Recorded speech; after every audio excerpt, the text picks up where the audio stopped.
Now, let us discuss collinear and non-collinear points. Kailan ba tinatawag na collinear ang mga points? So, ang points ay collinear kapag they are on the same line. Otherwise, they are called non-collinear points. For example, points x, y, and z lie on the same line. That's why they are called collinear points. While points P, R, and Q, hindi sila naglalay sa isang line dahil ang Q ay wala sa line PR. Therefore, points P, Q, R ay tinatawag nating non-collinear points. Now, dito naman tayo sa coplanar and non-coplanar points. So, ano ba yung ibig sabihin kapag coplanar ang mga points? Simple lang, ang mga points ay coplanar kapag sila ay naglalay on the same plane. Otherwise, tinatawag silang non-coplanar points.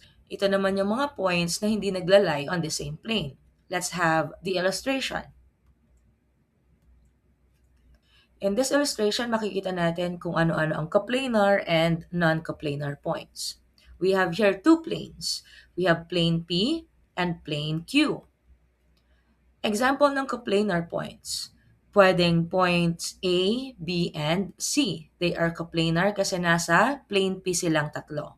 Pwede rin namang points D, E, and F dahil sila ay nasa plane Q.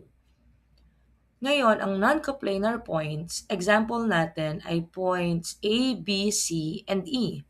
Kasi itong set ng points natin ay nasamahan ng point E na nasa kabilang plane. That's why tinatawag natin silang non-coplanar points.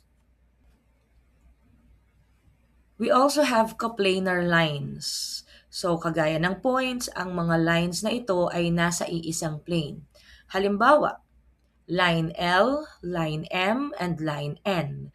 They are all coplanar lines. So, ang coplanar lines ay pwedeng parallel or intersecting lines na nasa loob ng iisang plane. And then we have non-coplanar lines. Kabaliktaran naman ito ng coplanar lines. Ito yung mga lines na hindi naglalay sa iisang plane. For example, line AB and line DF. They are both non-coplanar lines dahil wala sila sa iisang plane.